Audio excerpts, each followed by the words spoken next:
It's all about who you know. And I'm not saying that in terms of like you need to have a network existing beforehand, but you need to build a network. Start reaching out to any startup founder that has received funding and asking them to get on a phone and then introducing you to their investors, and start reaching out to investors via any platform, LinkedIn, Twitter, Instagram. Reach out and meet them. So ask for a Zoom call, ask to get coffee, and just you have to get to know them. So you will talk to hundreds of people before you find investors. I'm Tom Ward, and over the last couple of years, I've had the chance to sit down with some of the biggest celebrities and influencers in the world. What I've always found most fascinating is the stories of the businesses that they've built behind the scenes. On this show, you'll get an inside look of what it takes to build a successful business from some of the biggest celebrities, business people, and up-and-coming entrepreneurs in the world. This is The Tom Ward Show. Hey guys, welcome to the Tom Ward Show, where every week the most successful people in the world teach us how to elevate our lives. It's time to level up. Today we've got Natalie Barbu. She's a content creator. She's an entrepreneur. She's a podcaster. Welcome. Hi, thanks for having me. I love the show, so I'm very honored to be here. Well, I'm honored to have you. And we were talking before, I'm sure you have a podcast, you get pitched people all the time. So do I. And most of them I don't even look at or reply to, but you stood out. And the reason why you stood out is because I think you're living every 20-something-year-old woman's dream, right? You're a content creator. Everybody wants to be a content creator. You're an entrepreneur. Like, that's the two things, not just women, men, like anyone in their 20s wants to do. Like, and I saw you, I do homework for these things, and I'm watching your TikToks and stuff. And I saw one, it was like a day in the life one that did really well. And I know why, because, you know, you're in the morning, you know, she's working out, she's got her workout in, boom, off to Soho House, got a cute little outfit, doing a little work there. Then I got a call. I'm going to take the call at the beach. I'm in Miami. I'm going to do that. And I'm watching this. I go, I want to be like her too. So my question is, like, it's 5 o'clock there, your time right now. Like, what did you do today? What's an average day in Natalie's life like? Yeah, well, not every day I'm like at the beach and answering calls, but when I am, it makes for great content. So, but no, typically I always have my morning routine. So I always try to get like a workout in, try to, you know, have some time just for myself in the morning, because just being an entrepreneur and working for yourself every single day is different, and it comes with a lot of stress. So I do like having a routine in the morning that is kind of my sense of stability. And then every day is different. So I try to time block, where I try to have like certain days that are focused solely on marketing, certain days that are solely focused on, you know, reaching out to creators and our users, and other days that are focused on like investors and prepping for the next round and funding and financials and all of that. The next day focused on talking to other founders and networking and just building my network in general. So I try to have a main focus for every single day. And then the second half of my day is always filled with like calls. So calls with people, I open it up to having calls, podcasts, meeting other people. So I try to have like the first half of my day be my me time, where I have my routine and then I have my like main focus. And then the second half of the day, I'll open it up to calls and meeting people and networking. But every single day is different. You know, it's funny, and we'll talk more about like how being a content creator is almost a necessity as an entrepreneur, especially as a startup founder now. But like, you've been in the game for a long time. Like, you started creating content 2011-ish, right? Yep. Yeah, 2011. Were you in high school? Yeah, were you in high school or before? I was 15, so I was really young. What kind of stuff were you doing back then? I was focused on like life or fashion and beauty content mainly back then. So that's when, I don't know if, I mean, I'm sure this wasn't your demographic, but back then it was a lot of girls that were in high school that were filming makeup videos, fashion videos, and just on their laptops. Like, it was really super low editing, like not a lot of effort back then. I mean, YouTube was in its early days. It was even before Instagram. So just to put it in perspective. And so You're an OG. I was watching those videos and I was like, wait, those girls are similar to me. Like, I could do that, and that looks fun, and that's what I just enjoyed watching. And so I pulled out my laptop and opened photo booth and filmed my first makeup tutorial and my first video, and I edited it on iMovie at the time. I watched like a quick video on how to do that, and then I uploaded it, and I remember I got 3 subscribers my first day that I uploaded. And I was like, oh my God, I can't believe 3 people wanted to watch this. Like, I was so happy. I remember I did a giveaway after I hit 100 subscribers, because that was like a huge deal to me. And so it's funny looking back at like the numbers that mattered back then, but it was just so new, because this was before, I mean, Facebook was around then, and I had a Facebook, but that was for your friends. Like, this was the first time I was putting myself on the internet, and like strangers were reacting to it and commenting and following. And I just became hooked on like that community part of it, because I had never experienced anything like that. And so I just kept making content, and it evolved over time. Like, I don't really do fashion. I mean, I post like outfits and stuff, but I don't post like, that's not my main form of content. It's not like beauty and fashion. It's more just like my life. And so it's evolved to that. But that was like what got me hooked, was the like community part of it from the beginning. Now, so it's different now. If you go to high school and you're creating content, so's everybody else, right? Everybody wants to blow up on TikTok, so it's not a weird thing. But back in 2011, I'm old. I remember 2011. It wasn't a career path yet. It wasn't, the word influencer wasn't even really around. It was YouTuber, and that's kind of, but even that was like in its infancy. What did the kids at high school think about that? Like, you talk about community online, but like, I'm sure there's haters at your school going, what is she doing? Like, who cares? Like, who does she think she is? Did you get that kind of like negative feedback? Totally. I was I never wanted anyone from my high school to find out. Like, I really tried to keep it a secret, because I knew that it was strange. And back then it wasn't a career path. Like, no one was really making money off of it. So for me to just want to do this as a hobby was also strange, because it was like, there was no reward, quote unquote, in the monetization. Like, nowadays when people post on social media, it's like, oh, she wants to be an influencer because she knows influencers make a lot of money. Makes sense. But back then no one was making money. So it was purely because I just like loved doing it. And so people definitely made fun of me when they found out. Like, it was, I remember people would watch the videos and like quote them at school. You know, it was like they would like make fun and like quote it another day at school. Or there was like a group hangout where they would like pull up my videos and like watch them and laugh. And it definitely affected me as, I mean, a 17-year-old, 16-year-old, 15-year-old, you know, that was definitely hard. But once I got to college, I realized, I was like, if these people, like, we're adults now, we're older, like, if you're an adult and you're still caring about what I do, then you're pathetic. And so I just like switched my attitude about, I want to do this because I really like it. And at that point, people started making money off of it. So I could kind of say to people if they thought it was weird, I'm like, well, I'm making money off of it, so whatever. But I just truly loved it. Like, I never did it for the money. I really just did it because I loved it. But when I got older, I was like, whatever, I'm gonna embrace this, and I'm gonna post about it, and I'm gonna be proud of it. And I'm really glad I did that, because it definitely has opened up so many doors. Oh, for sure. When did you start? Did you start making like decent money? When did you get a big enough following where you could make some money? In college, you continued creating content? Yeah. So when I got to school, I remember I got my first brand deal, I think when I was like a freshman in college. So, and It was for like $50. Like, it was not a lot of money at all. By the time I graduated college, though, I was making decent money, not enough to do it full time by the time I graduated. So I did have to like get a job after college and I worked for a consulting company, but I was able to quit my job 9 months after I started. So it was like it was pretty exponential. Like, once I started making decent money, it was quick enough where I could quit within less than a year. Well, before we even get there, I read, I forget, I'm a guy, I don't know, but you were like you were sponsored by some brand, and you were this brand's girls. What was the brand? And you got sent to Fiji with like Emma Chamberlain's there, like all these big influencers, like you're there with them. Are you in college at the time? And what was the brand? I don't remember.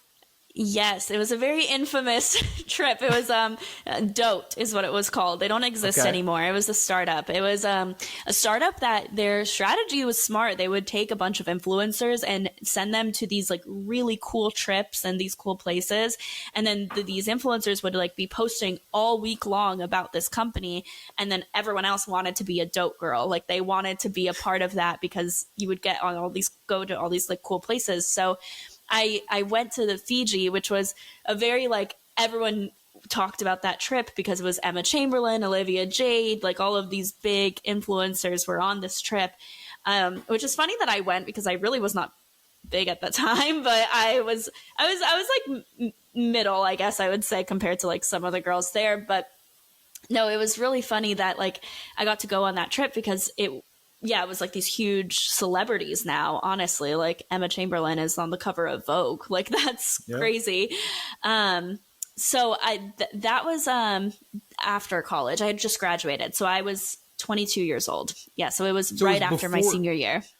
Was it when you were working as a consultant yet, or was it kind of like in that time period, like before? It was the summer. It was the summer before.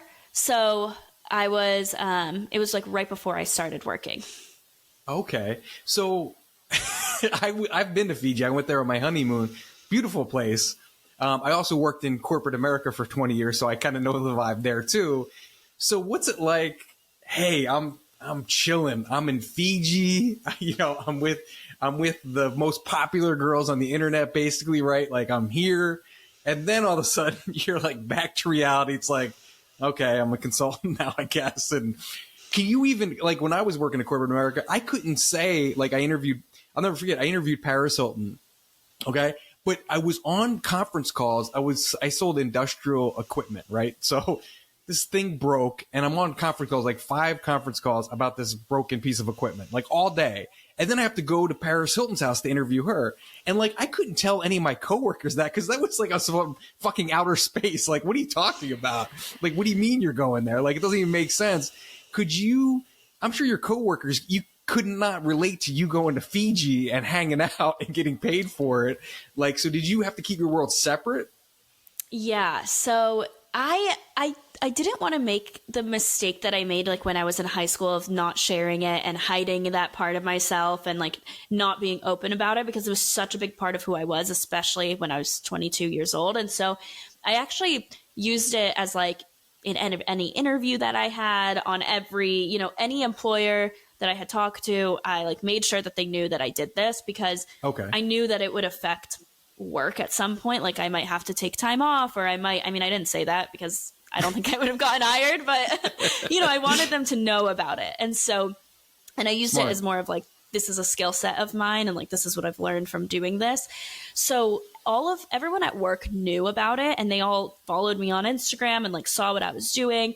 Cool. I definitely tried not to like talk about it that much though. Like I didn't want that to be like an attention thing or I didn't want to like discuss it because it is like weird, like it's just not something you want to like talk about. And I don't even like talking about it now to people. Like I'm like, people ask me what I do. I'm like a content creator and I'm also the founder. It's like hard for me to like talk about because it's still a little weird. And the word influencer does get a negative connotation sometimes, but it was definitely like, I remember before I had quit my job, I took 8 PTO days. So I went to Coachella, I went to LA, like for the brand, like I was like doing all of this, like my influencer double life.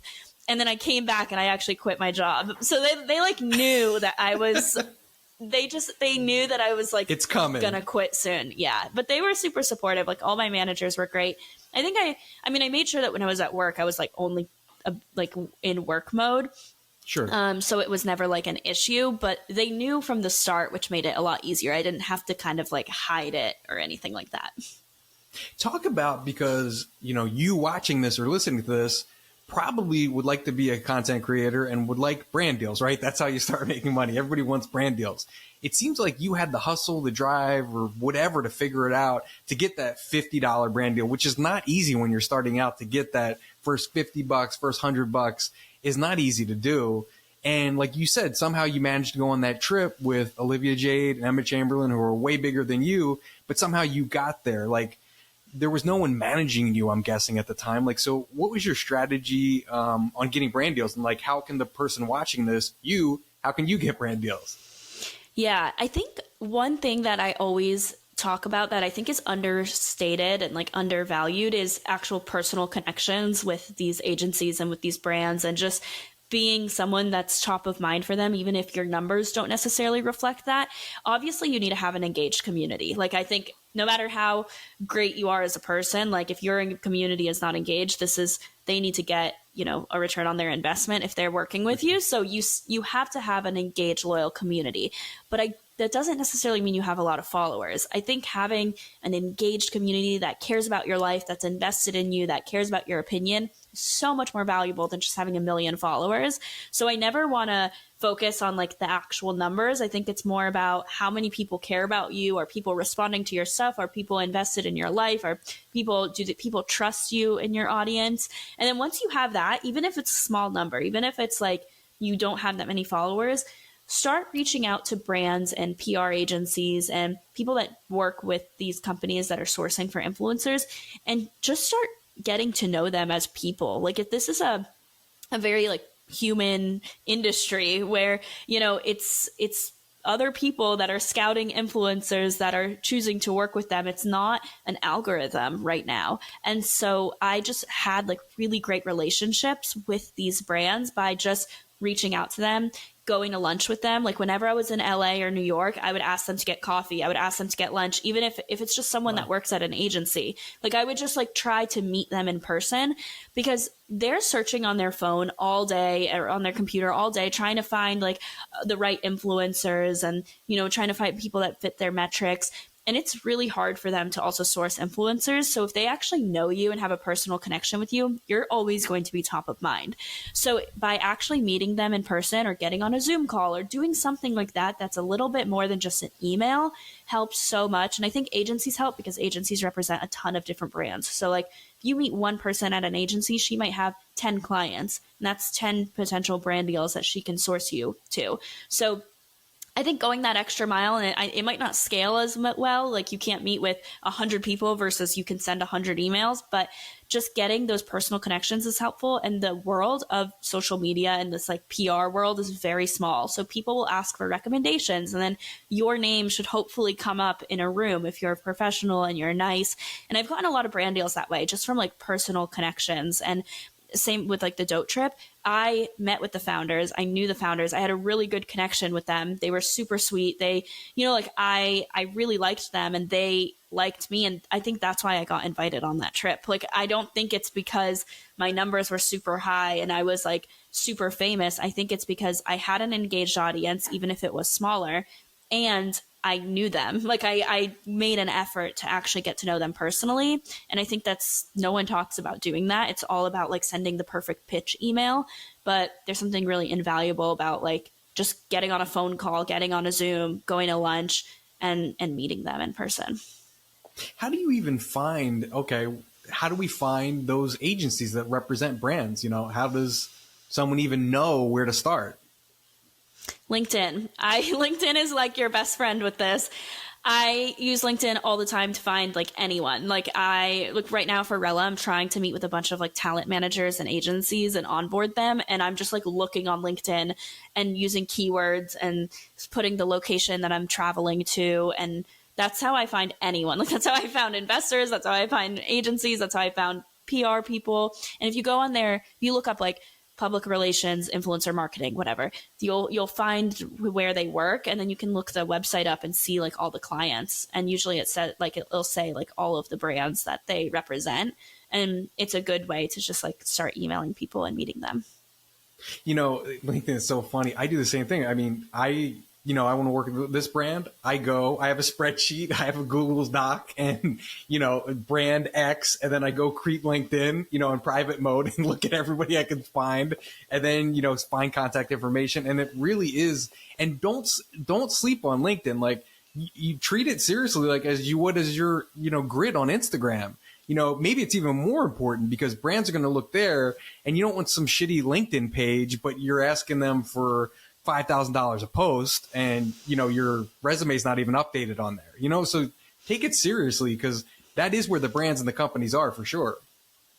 Yeah, no, I use LinkedIn for everything. Like I'm on LinkedIn, like sometimes more than I am on like Instagram. Like I really think it's so underused and like undervalued. And now I know that they're doing even like a lot of I don't know if they have a fund for creators, but they're trying to amplify creators on LinkedIn. And sure. So that's going to be my next effort is to like start posting more on LinkedIn and actually being like a creator on there. Cause I think it's so, nice. So important. Well, okay, let's make the transition from creator to entrepreneur, right? So my first question to you is, okay, you've already achieved the dream. You're a full-time creator at what, 22? You get to quit the corporate job. You're doing it. Who needs a company? Like, why not just continue to go on trips, continue to get great brand deals? What inspired Rella? Like, was there a problem in your life that you needed to solve? Like, what led to that? Yeah, so you're right. I definitely didn't necessarily like need to start a company in terms of like I was doing social media full time. I was making more money on social media than I was like every year. I was making more than the previous one, which was great. I was, doing well with that. But I've always been someone who has wanted to do more than just like be a content creator. I always viewed social media as a tool to open doors and like a platform for me to do something else. And so I never wanted to just like start a business for the sake of starting a business. So for a few years, I was just doing social media. I did some freelance work with like, I would help creators grow on social media and do like consulting with them. I worked with brands where I was, helping them source creators. I tried to like dip my toe in every aspect of the influencer industry to see what I really enjoyed doing. And so once I had this like light bulb moment where I was getting so frustrated because I had brand deals, I had multiple streams of income, I was a full-time creator, I was planning out my content, and then I was working with other creators that I was noticing they had the same problem of just like being disorganized with all of these different like streams of income and all of these different things that they were touching. Like they were using the notes on their phone, spreadsheets for tracking their income, project management tools for brand deal deliverables, planning out their content calendar on different apps. And I was like, why is there nothing that helps creators specifically with this, like that has everything in one place instead of all these different tools that they're piecing together that they're way more disorganized, way more inefficient with. And so that was kind of the moment when I was like, why don't I build this? Like, how hard can it be to build something like this? And so exactly. So I'm a very impulsive person where like, once I have an idea, I just like need to act on it and I want to get it done. So I put together a list of what I wanted this app to look like and like what I wanted it to, all the features I wanted it to have that would help me as a creator that I was really in need for and I couldn't find elsewhere. And then I started talking to developers and started like trying to see how much would this cost to build and like what does it take to build something like this. And so that was just like why I started it was one, it was a pain point for me and it was something I really wanted, but I also knew that I always wanted to start a business and I just needed that like light bulb moment and that opportunity to come to me. I didn't just want to like start it to start it. So once I got like that first initial feeling of, oh, this is something that I really need and I couldn't stop thinking about it, I kind of just like jumped right into it. Now, you were in a better position than most because you've got a following and you know how to create content.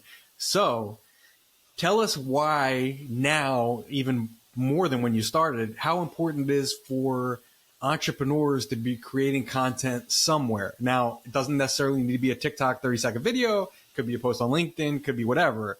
But tell us why that's important and how being a creator has helped you, with your business, whether it's funding or marketing or anything else. Yeah, I definitely think that every single founder and small business now, for the most part, needs to kind of become a creator in the sense of they need to be on social media as a brand, because that's where people find you now. That's where people are. It's the best way for people to find you, I think, and for people to feel a connection to your brand more than just like seeing an ad on Facebook or Instagram or in the paper. So in terms of like why... Did you ask why that helped me or why that's so important? Sorry, I forgot the question. Both. It's actually, I threw two questions at you, right? Why is it important now for young entrepreneurs or founders, but also how that's helped you in your business career and your startup? Yeah. So one, I think it's so important just for people for you to build in public, because nowadays people feel connections to other people instead of just a brand. Like, I think brand loyalty mattered so much more in like the 90s, the early 2000s, when like these big name brands like Coca-Cola or Walmart or whatever. And obviously I'm not saying that like those brands are going to go obsolete, but I'm saying brand name mattered way more. Like, that's just what I'm trying to say with that. Whereas now, especially the new generation, they're paying more attention to who is behind the company. What does this company stand for? What's the story behind it? And you see that with like new let's say, let's use a beverage company like Poppy, for example. Poppy is a company that they blew up on social media because of the founder's story, not because of just the name Poppy itself. It was because the founder went on and talked about why she started this brand. And so I think that it's so important to have a platform where you can control your own narrative, and you can put out any, you can share your story from a personal standpoint, but also you can just share like anything funny to connect with like the new generation. Like you can use trending audios and trending sounds and just create your own story for what you want like people to see and what you want your brand to represent. And so building in public is really important, I think, for that. And just like showcasing your product and your story is really important for that brand loyalty.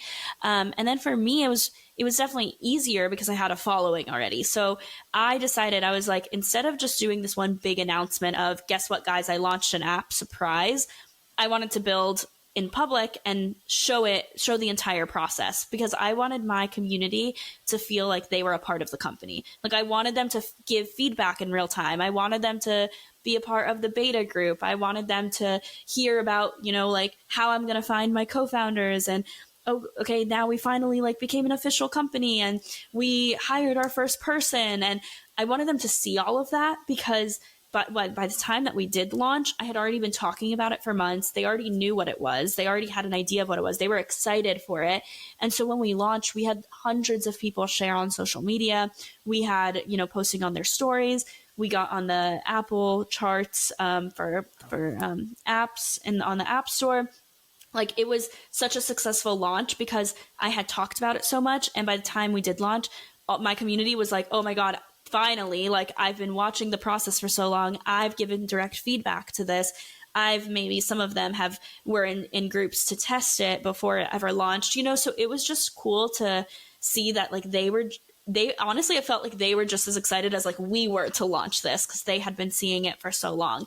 And so it was something that I think is like, it helped us tremendously by like showcasing it and posting about it before we ever launched. And I think it's never too late to do that as a brand. Like you see even these huge brands on like TikTok doing like, I don't know, United Airlines is doing like funny TikToks, and Duolingo is showing their office. And obviously like the owl is so funny and like, showing the behind the scenes. And I think that resonates with people now way more than like a high production, high value advertisement that people are just going to scroll past and like not trust. And I think you had the right attitude. It's tricky though. So like I looked at your TikTok, you're a creator, you care about numbers. You want as many people to like it, as many people to watch it as possible. We all do, right? And anybody who creates something wants as many people to like it as possible. But so you go from, an outfit of the day post is going to do X because you posted them, kind of what they do. And if I do these 3 kinds of posts, they're going to get this, kind of engagement. But now you're going, hey, I'm going to give you behind the scenes and I'm starting this company and stuff. It's not as popular as those other posts, right? So do you have to go like stop looking short term and go, who the fuck cares if this got 50% of engagement as a normal post? I'm trying to get somebody to check out the app in a month. Like describe how your mentality has to change from just post another outfit that I know is going to get, thousands of likes, but who cares? So I'm only going to get 200 likes for this behind the scenes. I'm talking about the app I'm developing with engineers. Not as many people are going to give a fuck, but the 200 that do, they're more valuable. They're more important because they're along for the ride. Like talk about that, how you have to have the right mentality and not worry about post by post what's going on. Totally. And I'm someone that like, I don't niche down. Like if you look, my content's kind of scattered where like, it's like, yeah, about me building an app and working as a tech founder. And then here's my outfit. And then here's like a cute photo and here's my morning routine. And it's just very all over the place. Yep. I like to think that it's not as all over the place as I made it sound. I think I have like content pillars that I like things to fall into, but overall I'm like, it has to do with my life and my community is growing up with me. And so that's why I'm creating a more loyal audience, even if the numbers aren't as high, because they've gone through so many different stages of my life and they feel like I'm a friend at this point. Like, it's not just like, I need like a finance advice. Let me go watch this one financial YouTuber. Okay, good. I got the value I needed and now I'm going to leave. they're like invested in me. And so they trust me and they want to hear more about me and they want to hear about how the app is doing, or, oh, I actually wanted to know how your trip was last week. Like, let me see that, so it's not the biggest audience and it's not going to reach everyone, and someone that cares about how, my personal life is going might not care as much about what it's like to be a founder, because they're not a founder, so they don't really care. And that's okay if that doesn't get a lot of views. I just know that the person that cares about the founder content and about like the social media content is really, they like are clicking on that because they really care about it and they're invested in me. So they're going to then actually convert into to be a user. Like for Rella is kind of like how I see it. So even if it doesn't get a lot of views, if someone's watching that specific content, that means that they really want, that's really valuable to them. So especially with YouTube, because TikTok, the algorithm will feed videos to you. YouTube, someone has to actually like click on it and decide that they want to watch that video. So even if it doesn't do as well, because not as many people care about it, the people that do care are, they're more valuable, like you said, in terms of like what I'm trying to get. So like conversion and app downloads and users for that. And then they get invested as well. So it's kind of like a 2-for-1 where, not most people that care about like fashion, beauty, personal stuff, they're not really going to care about like the technical founder side of things. And that's fine. That's why those do better. But if they care about, the day in the life as a technical founder, I'll get them in there. I'll get them to become a user. And then they're probably going to become invested in my personal life as well. So then they feed into that, like the other content too. So it's kind of like a funnel. I view it as like, This is the general content. And then the more specific content is for specific people, but they are like very valuable for what I'm trying to get. Now, I usually don't look at notes, but I wanted to get this right. You said, because this is really the key of everything you've talked about in the last half hour, you said opening up was the key to growing on YouTube. And it sounds like opening up and, like you said, sharing in public, another way to say that, is what's made you successful on social, but also, with your app and kind of in the tech startup world too.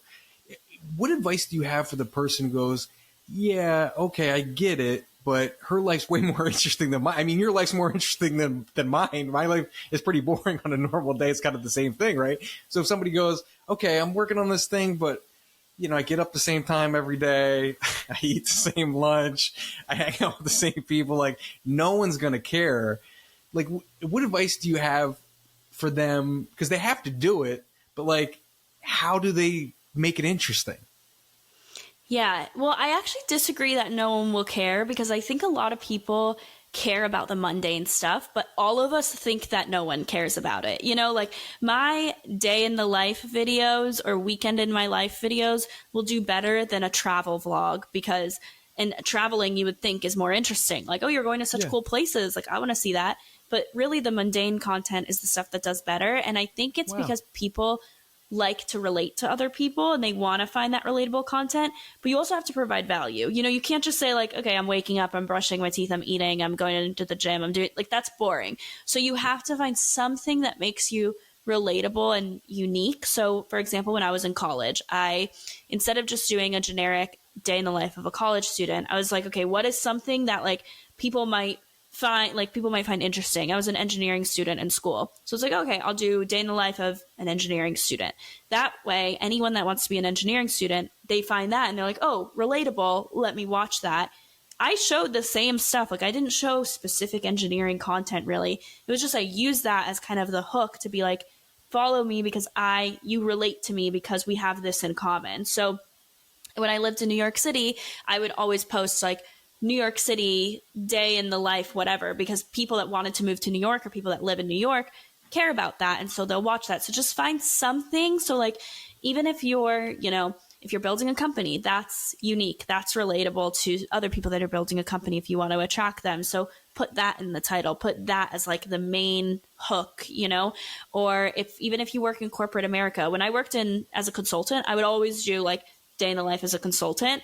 I never showed what I did at work. Like I wasn't allowed to. So like I was never vlogging at work, but because I had that like attribute that was relatable, people wanted to watch it. So that's kind of like, I always say like, find the one thing that makes you relatable and a little bit more like specific to other people.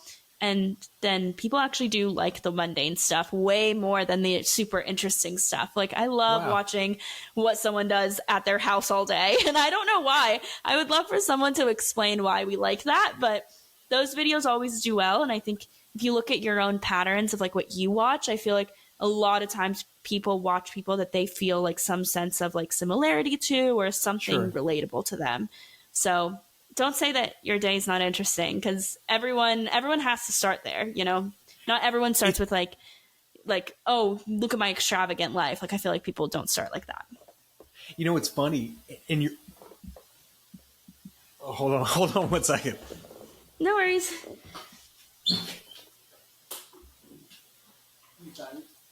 Oh, okay, thanks. Sorry, I was waiting for a package that needed to be signed for, but my wife's here. She got it. Yeah, no worries.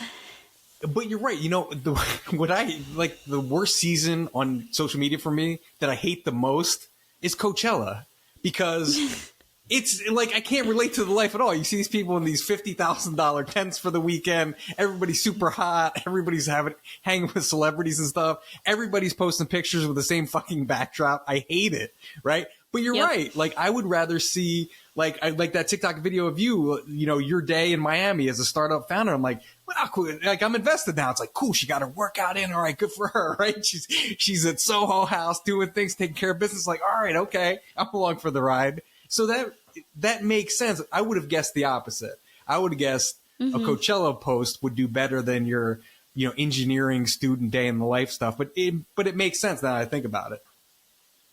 Yeah, I think it's just we think that no one cares about what we have to say. And like I struggle with that so much. Even today, I'm like, who cares about, you know, what I'm doing today? I've literally been sitting at my desk for 8 hours, whatever. You know, I'm like, this is so boring. But that content does so well because people want to just like see how they can improve their day-to-day lives, or they want to see how other people do it to compare it, or they just want to watch it and keep it on in the background as like background noise, but they're still like getting invested in you. So I think that always does better than these like super extravagant like videos that are, you know, crazy. Like people just want to watch people and then think that they're their friends and like feel like they're their friends. You know, and there's the best example of that I saw this week, and I can't remember the channel's name. I'll put it in the description below, right? But I'm a music nerd, and, you know, I watch these YouTube videos about making of, you know, this album, or, you know, how this band got started. Like, I'll watch all those videos. And there's this guy who does them, but he does them like documentary style. So he's just the voice narrating it, right? So I saw his face in the thumbnail like this week, and I'm like, wait, that's the fucking guy? So I watched the video, and basically he was saying like a lot of people kept asking like for me to show, you know, tell more about myself or like share what's going on in my life. And you could tell he's like, I'm nervous. You could tell like he was not comfortable being on camera at all. He was not good, right? But it was his first time. But it made him so endearing to me. Like, I'm like, I'm going to watch all his videos now. But before, if it would show up and recommended, like, oh, okay. Oh, I remember that guy from 2 months ago when I watched the video. Now that I know the guy behind it, like I'm rooting for him even more. So it totally makes sense what you're saying. You're right. Yeah, and I think that's why a lot of celebrities, if you see what celebrities are doing now, it's funny because they're trying to be more relatable on social media. So you see like Hailey Bieber is doing like having like get ready with me's in her bathroom and showing like a vlog in her like house and trying to appear like super relatable on YouTube, which is cool to see that they're like trying to kind of imitate what these influencers have been doing for so long. But I think they're realizing that that is what people care about, you know, is people care about the day to day, and that's what gets people to like you, and that's what gets people to actually care about what you're doing. Like when we launched Rella, people that were watching me, it felt like there were so many friends supporting me. You know, it didn't feel like just like random followers. Like if I was just a random person that launched an app, I'm obviously random people launch apps all the time and you can do it, but I would not have the launch that I had where we had hundreds of people supporting it and sharing it and texting me and DMing me. And I think when you are on social media, you also have to view that as like, you have to take care of your community too. So like every single person that shared Rella that day, I sent a personalized video. Like I just recorded a video and like DM'd it to them saying thank you, because that meant so much to me that they would like share that. And it took a long time. It was like the whole day I was just like recording videos and sending them to people. But even doing that, no matter what size of creator you are, like you can do that. You can take a few minutes or an hour out of your day and just start responding to people and DMing them, because you're not a celebrity, at least most people aren't. And like you do have that time, and it just like shows that you're a real person. And then I think it builds a stronger community. It's kind of like when I go out to lunch and coffee with these agencies for brand deals, I think like personal connections matter so much in this industry, and it doesn't scale at the same rate as posting a story to reach 60,000 people. But even if you just reach 100 people, those 100 people will then talk about you. They'll recommend you. They'll be the most loyal people. They'll share your stuff, which will reach more people. And it's kind of like the I don't know if you like have followed the Paul Graham's like YC blog or anything, but like the doing things that don't scale for startups. It's like when you're first starting a company, you should do things that don't scale. And I think it's the same for like your personal brand. Like do things that don't necessarily make sense. It's not the smartest thing to do in terms of like, it's not going to reach the most amount of people, but the people that it does reach, it's like going to be so important and so valuable. And that's what's going to help you cultivate like a long lasting community. For sure. So talk about the podcast. You're a fellow podcaster. So when did you, first of all, how do you even have time, and why? How long have you been doing it for? Yeah, I've been doing it for, The Real, we should say, is the name of the podcast, right? Yes. The Real podcast. I've been doing it, I believe, for 4 years now. And it started just like I wanted to interview friends of mine that had cool stories that inspired me, that I felt like social media showed the highlight reel of everyone's life. And I just wanted to interview I just wanted to show the real of like the behind the scenes of people's lives. And I had a platform, so I wanted to use my platform to kind of amplify them and share their stories, because they were so inspiring to me. So that's how it started. And then I started interviewing other entrepreneurs and creators and trying to get their behind the scenes, like not the highlight reel, like what don't they share on social media, and get, you know, the behind the scenes of their work. And it's been so fun. And now it's kind of shifted to still doing that, like still interviewing people, but also showing the real of like navigating your adulthood and your 20s and the behind the scenes of building a business, and more of an extension of not necessarily my personal life, but an extension of just like if you're a friend, this kind of being like a friend that people listen to, and then makes, again, like that relatable aspect where I hope to be a relatable voice to my listeners. And a lot of them are navigating their 20s and adulthood similar to me. And so I've been interviewing other people that are around that same demographic, and then sharing more of my like personal self on the podcast too. You know, my wife's cousins, a lot are in the 20s, and she has more female cousins than male, and they all complain about dating, you know, especially in LA. Like, are you in a relationship? Are you dating now? No, I am single for like the first time in pretty much like 10 years last year. So this is my first single year. So I've definitely talked a lot about that on the podcast too, which has been fun. So what's the problem? Like, why is this? I'm so out of touch, right? So what's so tough about being single in your 20s now? Actually, specifically, how about this? How is it for a young, successful content creator and founder? How hard is it to date? Like, what are the struggles that you face? Yeah, I think so. I again, like I said, I haven't been single, so it was my first time too, coming out of, you know, relationships. I was like, whoa, this is what dating is like nowadays.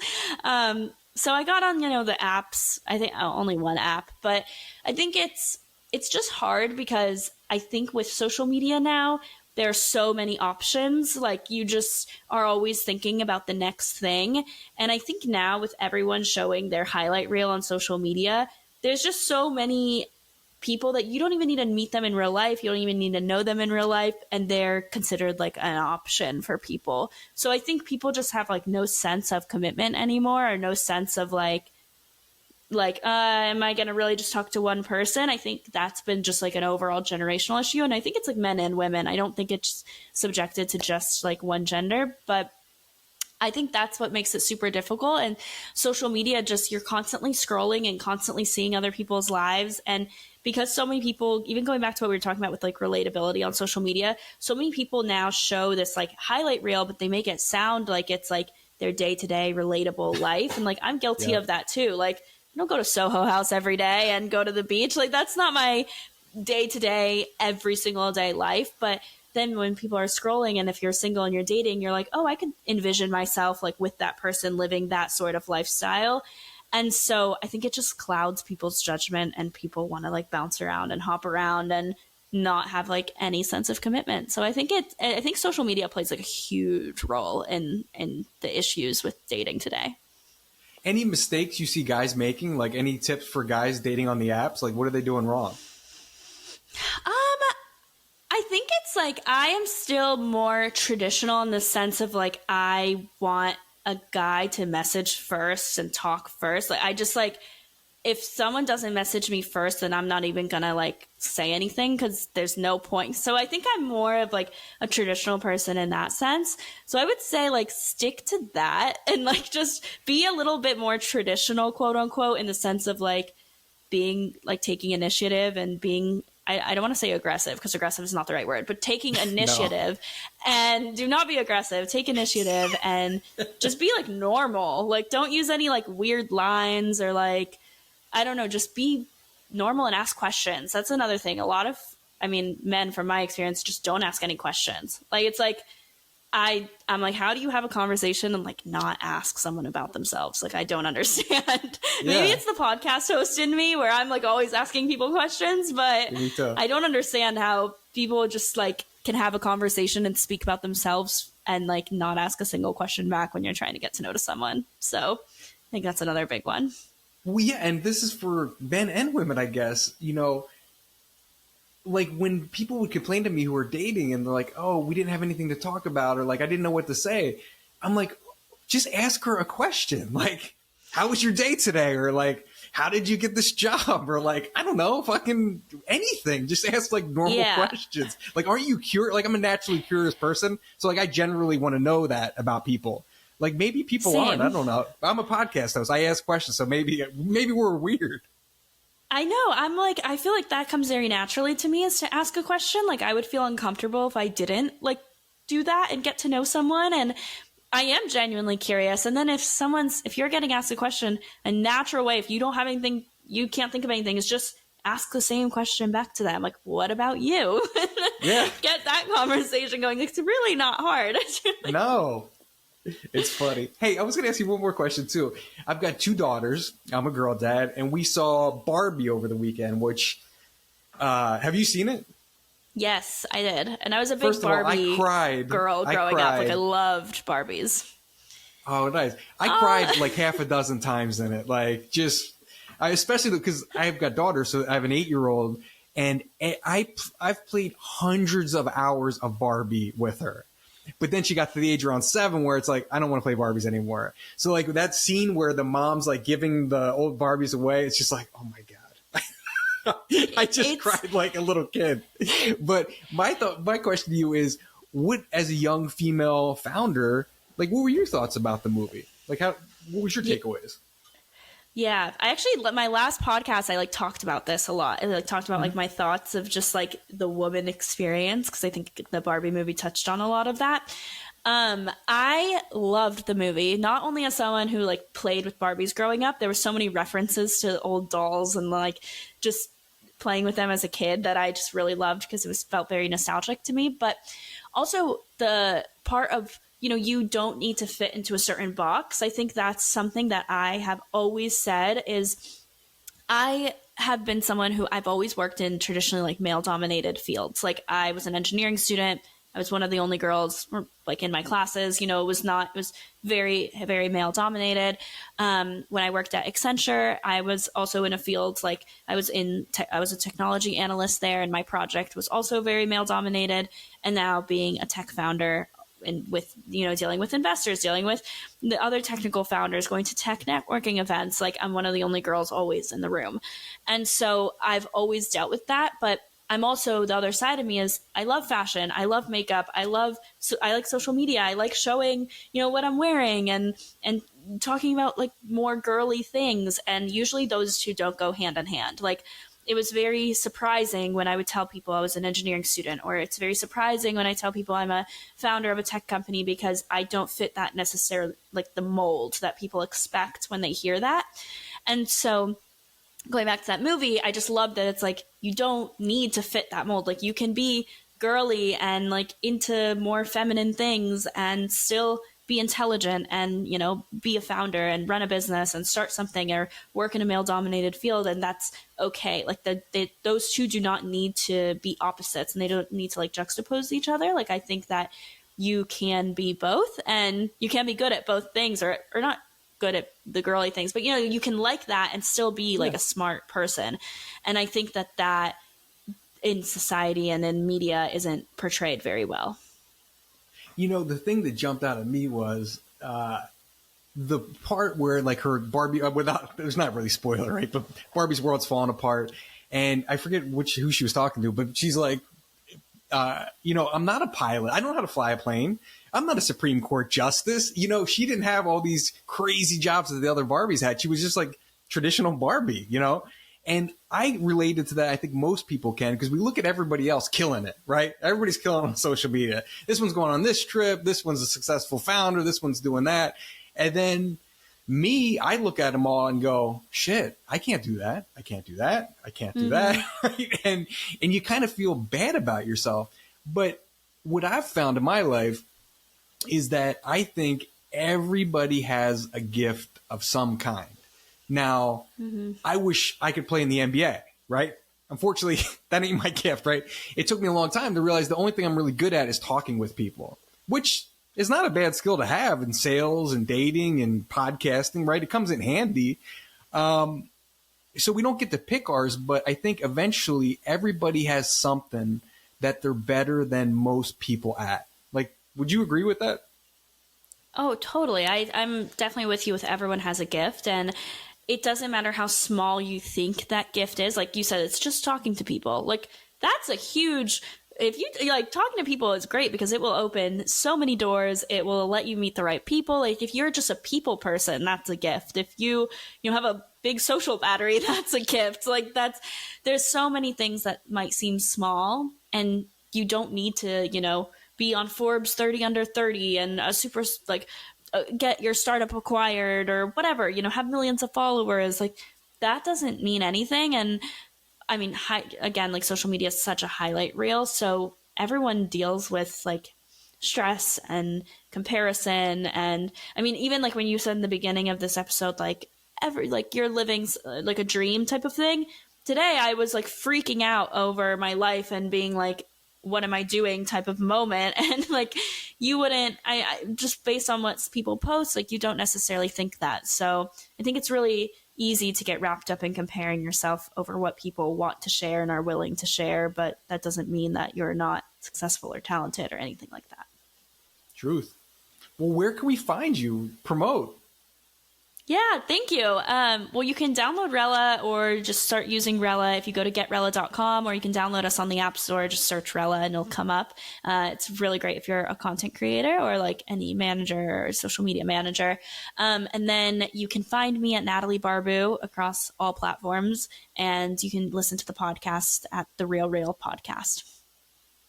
Thank you so much. And guys, if you the number one question I always get is, how do you get such great guests, right? So I've been working with Mentor Pass is a great app. So if you want to know that, if you have questions about your podcast, how do you get A-list guests? Like, what do you do? How do you reach out? Book a session with me. We also have merch designed by an incredible streetwear designer right here in LA. All of it is made locally. We've got t-shirts and we've got hats. So go check it out. Links below. And Natalie, thank you. And stay on for a sec. We're going to say goodbye right now, but we're going to play a little game after. So guys, thank you so much for watching.